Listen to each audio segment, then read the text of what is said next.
Hi bro, உங்கள் name? Prabhakaran. Prabhakaran. Okay, Prabhakaran. ஓ, சரியான name வச்சுருக்கீங்களா ப்ரோ? Okay, super bro. இப்போ இருக்க ஜென்ரேஷனில் உள்ள ஒரு 4 அரசியல் தலைவருடைய பேர் சொல்கிறேன். உங்களுக்கு எது பெஸ்ட்டோ அதை சொல்லுங்கள், ஓகேங்களா? ஸ்டாலினா, எடப்பாடியா? இவங்க 2 பேருக்குள்ள யாருன்னு 2 சொல்லுவா? பேரில்.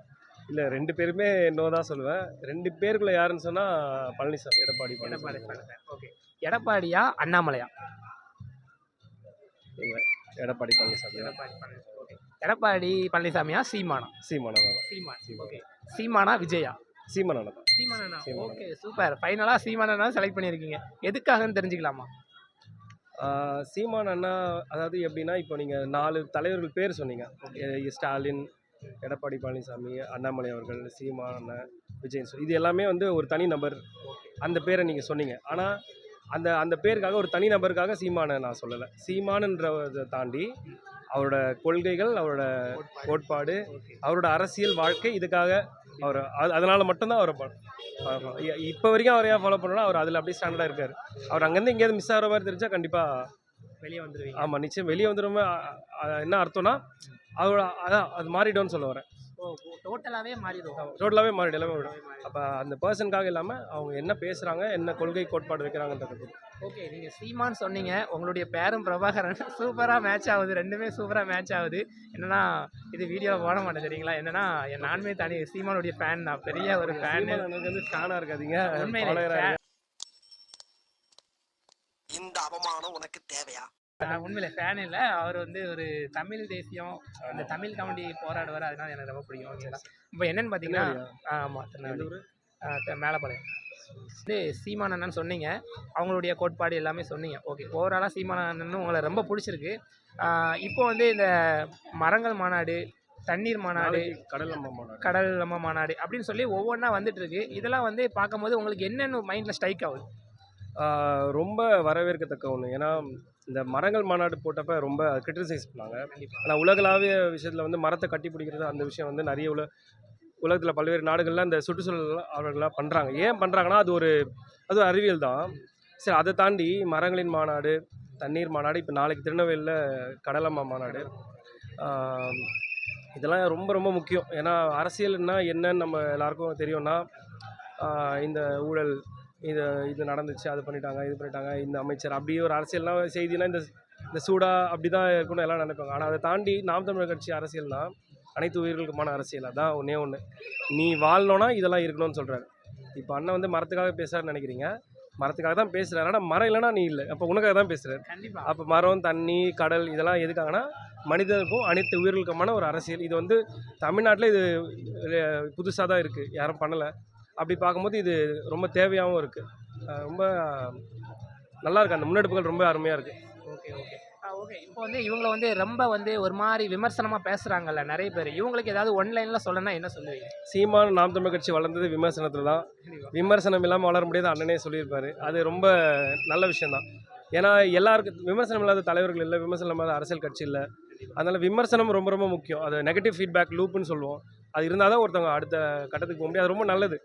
அது பண்ணுங்கள், அது நல்ல விமர்சனம் பண்ணுங்கள். கெட்ட விமர்சனம் அதை நம்ம சொல்ல முடியாது, நல்ல விமர்சனம் பண்ணணும், அவ்வளோதான். வெற்றிக்கு பின்னாடி ஒரு கூட்டம் என்றைக்குமே வரலாம், தோல்விக்கு பின்னாடி இவ்வளோ பெரிய ஒரு கூட்டம் வருதுன்னா கண்டிப்பாக இதெல்லாம் தோல்வி வெற்றி வேறு வேறு நினச்சிக்கிறாங்க ப்ரோ. தோல்வி தாண்டி தான் வெற்றி. கண்டிப்பாக அது இருந்தால் தான் அங்கே போக முடியும். அது இல்லாமல் டேரெக்டாக நான் வந்தோடனே சிஎம் ஆகிடுவேன், அது வந்து சும்மா சொல்லலாம், அது மக்களை ஏமாற்றலாம். ஓகே ஓகே இப்போ சீமான் அண்ணனுடைய ஒரு மாநாடு இப்படி போயிட்டுருக்கு, ஓகேங்களா? இப்போ வந்து விஜய்னு ஒரு ஆள் உள்ளே வந்திருக்காரு. இவருடைய அரசியல் அமைப்பை நீங்கள் எப்படி பார்க்குறீங்க? வந்து 2 வருஷம் ஆகுது, ஆனால் அந்த மாதிரி எந்த எஃபெக்டும் இல்லை. நீங்கள் ஏதோ சொன்னீங்க, ஆனால் என் காதில் இது ராங்காக விழுந்தது. விஜய் அவரோட அரசியல் வந்து ஒரு லாப நட்ட கணக்காக இருக்குது. யார் கூட சேரலாம், என்ன பண்ணலாம், எந்த படத்தை வைக்கலாம், யாரை பற்றி பேசலாம். முதல்ல 5 தலைவர்கள் வச்சார், அப்புறம் வந்து எம்ஜிஆர் அண்ணாவை வச்சார். அதுலேருந்தே தெரிஞ்சிருச்சு அவங்க ஒரு கணக்கு போட்டு வேலை செய்கிறாங்க. அது நமக்கு எப்போவுமே சரி வராது. சீமான் அண்ணனை ஃபாலோவராக நான் என்ன சொல்கிறேன்னா, அவர் வந்து அண்ணன் மனசுலேருந்து பேசுவார், தனியாக நிற்பார், தைரியமாக இருப்பார். அதுதான் நமக்கு பிடிச்சிருக்கு. இந்த மாதிரி கணக்கு போட்டு அதெல்லாம் அவங்க மேலே ஒப்பீனியனே இல்லை. அது எப்போ போயிடுச்சு, மாறிச்சு அந்த கருத்து. அவர் வரத்துக்கு முன்னாடி இருந்தது. அவர் வந்து சினிமாவில் காட்டின விதம், ஆள போகிறான் தமிழன்னு சொன்னதுலேருந்து சரி அண்ணன் வந்து ஒரு தமிழுக்காக தான் பேசுவார். நாங்களும் ஒரு ஆசையில் தான் இருந்தோம், ஆனால் விஜய் ரசிகராக தான் இருந்தேன், அதெல்லாம் எந்த சந்தேகமும் இல்லை. படத்தில் அவருக்கு எல்லாமே, அவரை பற்றி அவரோட நடிப்பு, நடனம் எல்லாமே பிடிக்கும். அவர் அப்படி அரசியலுக்குள்ளே வரப்படுற ஒரு ஆர்வமாக இருந்தது. அவர் அங்கே சினிமாவில் என்ன பேசினார், இலவசத்தை எதிர்த்தார், ஆனால் இப்போ எடப்பாடி கூட கூட்டிகிட்டு வெயிட் பண்ணிட்டு இருக்காரு. அவர் தான் அந்த கிரைண்டர் போட்டு உடைச்சார் சர்க்கார் படத்தில். அப்புறம் வந்து ஆலப்புறம் தமிழ்னு பாடும்போது ஒரு தமிழ் அப்படி வராரு. நம்ம வந்து ஆட்சி அதிகாரம் ரொம்ப நாளாக தமிழ்நாட்டில் தமிழ் கையில் இல்லை, அதெல்லாம் அவருக்கு தெரிஞ்சிருக்கும். இப்படி பேசுகிறாருன்னா அப்போ இங்கே தான் வரப்போறாரு நம்ம அப்படின்னு ஒரு இதில் இருந்தோம். என்னைக்கு முதல் மாநாட்டில் வந்து திராவிடமும் தமிழ் தேசியமும் 2 கண்கள்னு சொன்னாரோ அங்கேயே முடிஞ்சிச்சு. அடுத்து எப்போ சீமானனை வந்து இதை எதிர்ப்பாரு நாங்கள் காத்துட்டு இருந்தோம். 4 நாளில் எதிர்த்தாரு. ரொம்ப மகிழ்ச்சி. நமக்கு அவர் வேணான்னு நாம் வந்து சரியான பாதையில் நம்ம போயிடலாம் அப்படின்ற மாதிரி ஆயிடுச்சு. ஓகே. விஜய் அவர்கள் வரதுக்கு முன்னாடி வரைக்கும் சீமான் அண்ணன் வந்து சப்போர்ட் பண்ணி பேசிட்டு இருந்தார். என் தம்பின்னு சொல்லி உரிமையாக பேசிட்டு இருந்தாரு. அவர் என்னைக்கு வந்தாரோ அதுக்கப்புறம் டோட்டலாக வேற மாதிரி ஆயிடுது. இது வந்து ஒரு சீமானனை வந்து மாற்றி பேசுகிறாரு. முதல்ல வரவேற்கிறா தரன்ற ஒரு இதை வந்து இது விமர்சனம் ஆக்கிட்டாங்க. அதுக்கும் நான் பதிலாக சொல்கிறேன். என்னன்னா தம்பி இப்போ அவர் தம்பி தான். தம்பி என்றைக்கும் மாற முடியாது. அவர் ஒரு தமிழர். அதனால் வந்து உரிமையாக அவர் தம்பின்னு தான் சொல்லுவார். அதில் எந்த மாற்றுக்கிறதும் இப்போவும் இல்லை. ஆனால் என் சொந்த தம்பியாக இருந்தாலும் தப்பு பண்ணால் தப்பு தானே. அதாவது தப்பு பண்ணால் தப்புன்னு தான் சொல்ல முடியும். அதுக்காக தூக்கி வச்சு கொஞ்சலாம் முடியாது. அது அந்த விதத்தில் அண்ணன் வந்து எதிர்த்தாரு. அதில் நாங்களும் மகிழ்ச்சி தான் எங்களுக்கு. அது எதிர்க்கணும். அரசியல்னாலே எதிர்ப்பு தானே. தப்புனா அது தப்பு தானே சொல்ல முடியும். ஓகே. ஓவராலாக இவர் விஜய் வந்து பிஜேபி கூட ஒரு கூட்டணின்னு நிறைய பேசுகிறாங்க. அது உண்மையாக தான் இருக்கும்னு அவர் நினைக்கிறேன். வந்து சிபிஐயில் அவங்ககிட்ட மாட்டிக்கினாரு. வேறு வழி இல்லை. இப்போ சிபிஐ அந்த கேஸ் விசாரணை இருக்குதுன்னா இப்போ அவங்க கைப்பாவை தான் அதெல்லாம். அது ஒரு பெரிய அரசியல் அப்படி எடுத்தோன்னு சொல்ல முடியாது. அவருக்குமே கூட்டணி ஆசை இருக்குது. அவர் நாளைக்கே வந்து அதிமுக கூட கூட்டணி பிஜேபி வந்து அது பேச வாய்ப்பு இருக்குது. அது இப்போதைக்கு நிலவரம் தெரியல. காத்திருந்து பார்ப்போம். அவர் கடைசியில் தான் வருவார். ஜனநாயகன் படம் ரிலீஸ் ஆகிட்டு அந்த ஃப்ளோவில் மக்கள் எமோஷனோட அப்படியே வந்து ஏதாவது ஒன்று பேசிட்டு வருவார். அவர் என்ன காமெடி பண்ணுறேன்னு அப்போ பார்க்கலாம். ஓகே. அப்போ அந்த 2026 அரசியலுடைய அந்த ஜனநாயகன் படமும் ரிலீஸ் ஆகும்னு நினைக்கிறீங்களா நீங்க? ஆமாம், அதுதான் பிளானே. இப்போ நீங்க என்னென்னமோ பேசுறீங்க, எனக்கு ஒரே குழப்பமா இருக்கியா, ஒண்ணுமே புரியலையா. அதுதானப்பா எனக்கும் புரியல. மறுபடியும் 2026ல ஸ்டாலின் அவர்கள் ஆட்சி அமைச்சா தமிழ்நாடு எப்படி இருக்கும்னு நினைக்கிறீங்க? நான் செம்ம போயிடும் bro. என்னடா பொசுக்குன்னு மலையாளம் பேசிவிட்ட. உண்மையிலே. ஆனால் நான் ரொம்ப ப்ராக்டிக்கலாக சொல்லணும்னா இப்போ அடுத்த முதல்வர் யார் அப்படின்னு கேட்டால் சீமானான்னு கேட்டால் நான் வந்து ஆசைப்படுறேன்.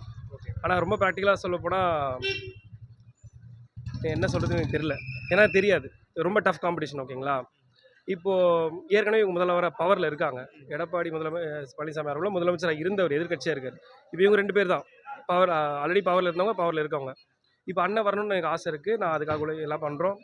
என்னோட இதில் அப்படி இருக்க நிலைமையில் இது ரொம்ப டஃப்பான காம்படிஷனாக போகும்போது ஒருவேளை ஸ்டாலின் வந்தால், முதலமைச்சர் அவர் மரியாதைக்குரிய ஸ்டாலின் அவர்களே மீண்டும் ஆட்சிக்கு வந்தால் திராவிட மாடல் 2.0 இன்னும் ரொம்ப மோசமான ஆட்சியை தான் கொடுப்பாரு. அதில் எந்த சந்தேகமும் இல்லை. ஆனால் அந்த ஒரு மோசமான ஆட்சி வந்து மக்களுக்கு ஒரு தெளிவு கொடுக்கும்னு நம்புகிறேன். அந்த ஒரு மோசமான ஆட்சி வந்து தெளிவு கொடுத்து மறுபடியும் சீமானே ஆட்சி அமைக்கிறதுக்கு வாய்ப்பு இருக்கு. அதான் மக்கள் அதை முடிவு பண்ணுவாங்க. அடுத்த 5 வருஷத்தில் விஜய் என்ன ஸ்டாண்ட் எடுக்க போகிறான்னு தெளிவாக தெரிஞ்சிடும். ஸ்டாலின் வந்தாருன்னா நாடு எந்த மோசமான நிலைமைக்கு போகுதுன்னு மக்கள் உணர்ந்துருவாங்க. அந்த வழி அனுபவிச்சிருவாங்க. எடப்பாடி பழனிசாமி எதிர்க்கட்சி தலைவராக 5 வருஷம் இருந்து ஒரு வாயம் தரக்கல. எதுக்காகவும் அவர் எடுத்து பேசலை. ஓகே, அன்அஃபிஷியல் எதிர்க்கட்சி தலைவராக அண்ணன் தான் பேசிட்டு இருக்காரு, சீமான் அண்ணன் தான். அப்படி இருக்கும்போது அடுத்த 5 வருஷம் அவர் அமைதியாக தான் இருக்க போகிறார். அப்போ மக்களுக்கு தெளிவாக தெரிஞ்சிடும் நமக்கான ஆள் யார் அப்படின்னு. புரட்சி தமிழ்நாடு ஒரு உண்மையிலே ஒரு புரட்சிக்கு தயாராகிறோம்.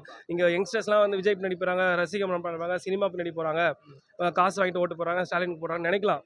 ஆனால் ஒரு கூட்டம் வந்து பவர்ஃபுல்லாக வந்துட்டு இருக்கு. சொல்லிக்கிறேன் மக்களுக்கு.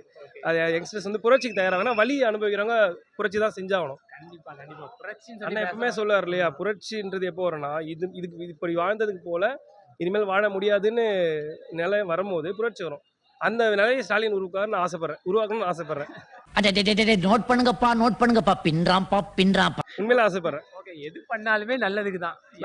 ஆமா. தலைவர் எது பண்ணாலுமே அது அண்ணன் சீமானுக்கு வந்து சப்போர்ட்டாக தான் இருக்கும்னு நினைக்கிறீங்க? நிச்சயமா இருக்கும். ஏன்னா அது அப்படிதான் போயிட்டு இருக்கு.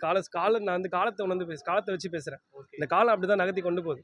ஓகே. ஃபைனலாக சீமான் அண்ணனை பற்றி நீங்கள் இவ்வளோ தூரம் பேசியிருக்கீங்க. உண்மையிலே அவங்கள்ட்ட இருந்து எனக்கு என்ன ஒரு விஷயம் ரொம்ப பிடிச்ச விஷயம்னா, ஒரு வெற்றிக்கு பின்னாடி ஒரு கூட்டம் போகிறது வேற, ஒரு தோல்விக்கு பின்னாடி ஒரு 32 லட்சம் மக்கள் பின்னாடி பின்தொடர்ந்து போகிறது வேற. என்றைக்குமே தோல்விக்கு பின்னாடி வர கூட்டம் வந்து ஒரு பயங்கரமான ஒரு ஃபோர்ஸாக மாறும். அப்படி மாறிட்டு வருது.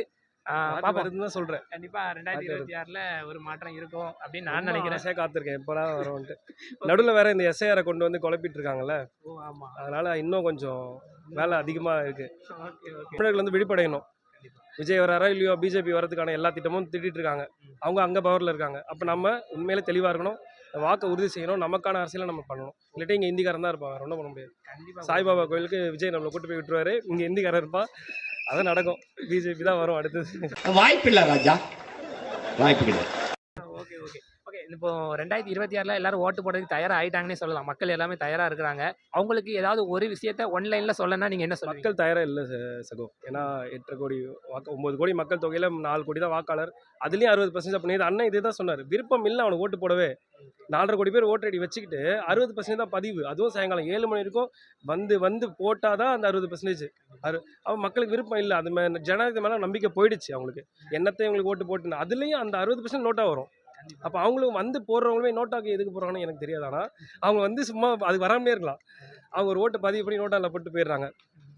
அதனால் வந்து மக்கள் என்னென்னா புரிஞ்சுக்கணும் நாட்டோட நிலைமையே. இந்த எல்லாம் பார்க்குறீங்க, உங்கள் தனிப்பட்ட வேலை இருக்கும், உங்களோட என்டர்டெயின்மெண்ட் இருக்கும், எல்லாம் இருக்கும். ஆனால் உண்மையிலே நம்ம நாட்டில் என்ன நடக்குதுன்றத நியூஸ் சேனல்ஸ் தாண்டி சோஷியல் மீடியா மூலமாக ஃபேக்டை தெரிஞ்சுக்கிட்டு அடுத்த கட்டத்துக்கு போனால் தான் நம்ம எதிர்கால தலைமுறை நல்லா இருக்கும். இல்லைனா முடிச்சு விட்ருவாங்க. அதான் உண்மை.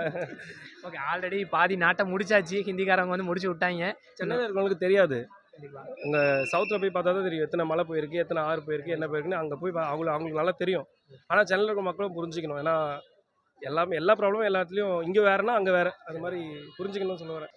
ஒரு சீமானுடைய தம்பியா இந்த மக்கள்கிட்ட வந்து இந்த விஷயத்துக்காக நீங்கள் சீமான் அண்ணனுக்கு ஓட்டு போட்டுருங்க அப்படின்னு ஒரே லைனில் முடிக்கணும்னா என்னென்னு முடிப்பீங்க?